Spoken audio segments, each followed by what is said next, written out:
ជារីសួរនឹងសួស្តីដល់បងប្អូនទាំងគ្នាចានៅក្នុងវីដេអូនេះខ្ញុំនឹងធ្វើការបង្ហាញបងប្អូនទាំងគ្នាអំពីការធ្វើចលនា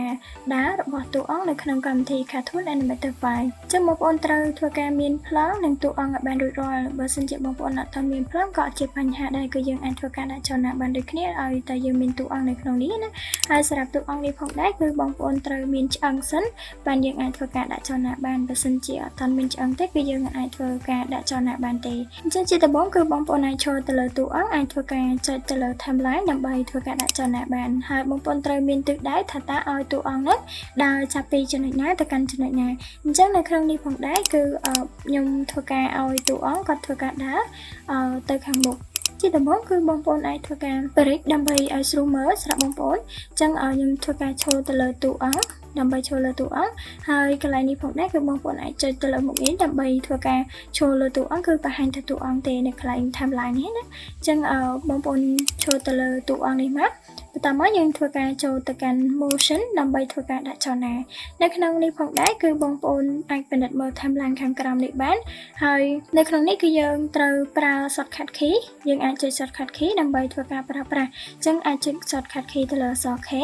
បងប្អូននឹងធ្វើការឃើញទៅលើ 2D motion key editor ដែលយើងអាចធ្វើការដាក់ចលនារបស់តួអង្គរបស់យើងទៅតាមរយៈឆ្អឹងតួអង្គនឹងបានអញ្ចឹងទីមួយគឺយើងអាចធ្វើការដោះកន្លែងសញ្ញាកូនសោនេះដើម្បីធ្វើការដោះឆ្អឹងជើងដើម្បីអាចដើរបានអញ្ចឹងខ្ញុំដោះទាំងសងខាងនេះមកហើយកន្លែងនេះផងដែរគឺបងប្អូនអាចធ្វើការពិនិត្យមើលបាននៅខាងលើនេះគឺយើងមាន4ជម្រើសអញ្ចឹងជាទូទៅដែលខ្ញុំប្រើគឺខ្ញុំប្រើទៅលើមុខងារទី3និងទី4នេះអញ្ចឹងកន្លែងនេះគឺខ្ញុំប្រើចំនួន2ដែលខ្ញុំប្រើជាទូទៅបងប្អូនអាចធ្វើការតេស្តមើលបន្ថែមបាននៅក្នុងនេះអញ្ចឹងដើម្បីធ្វើការដាក់ទៅលើចលនារបស់តួអង្គរបស់យើងបានអញ្ចឹងជាដំបូងគឺបងប្អូនត្រូវពិនិត្យមើលទៅលើ timeline គឺយើងចូលទៅកាន់ motion សិនណាហើយយើងចូលទៅលើ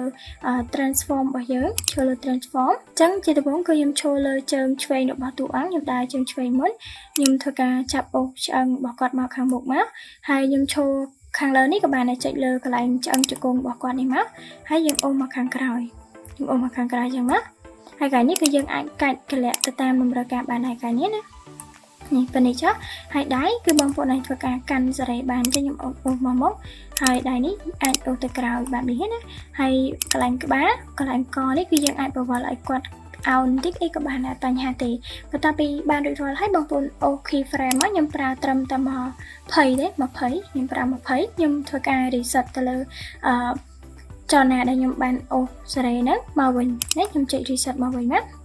បន្តមកទៀតខ្ញុំអូសដល់40ខ្ញុំអូសដល់40 frame បន្ទាប់ពីអូសដល់40គឺខ្ញុំអូសខាងជើងនេះទៅក្រោយមុនម្ដងទៅក្រោយទៅក្រោយហើយកន្លែងនេះគឺទៅមុខវិញម្ដងមានថាមួយអូសមុនមួយអូសក្រោយតែប៉ុណ្្នឹងទេអត់ជាបញ្ហាទេហើយកន្លែងនេះគឺបងប្អូនធ្វើការអូសដៃគាត់មកខាងមុខម្ដងព្រោះយើងចង់ណាដើរយើងដៃរបស់យើងទៅមុខទៅក្រោយណាជាខ្ញុំអូសខាងនេះមកក្រោយវិញនេះអញ្ចឹងកន្លែងករបស់គាត់នេះក៏បងប្អូនអាចធ្វើការចលនាដាក់រាងកោងឬក៏ងើយបន្តិចអីក៏បានដែរធ្វើមិនឲ្យបានអញ្ចឹងខ្ញុំសាក play កន្លែងនេះសិន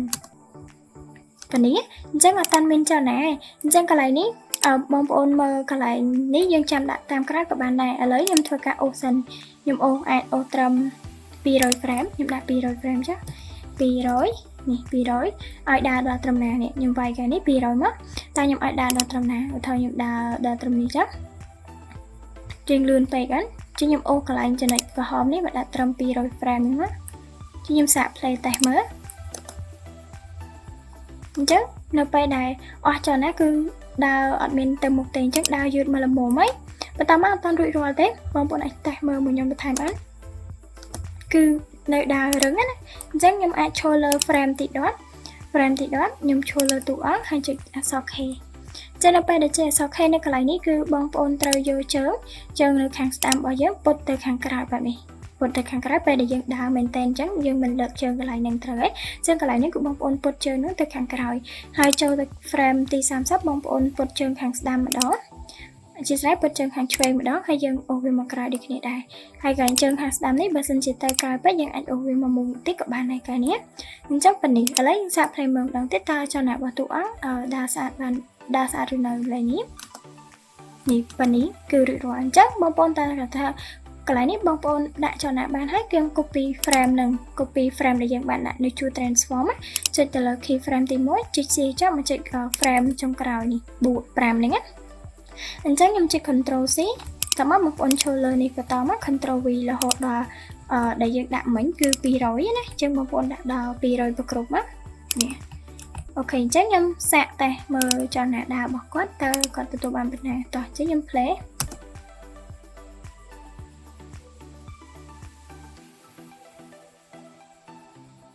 អញ្ចឹងស្រាប់ keyframe ប៉ុណ្ណឹងបើសិនជាបងប្អូនចង់បន្តបងប្អូនអាចធ្វើការបន្ត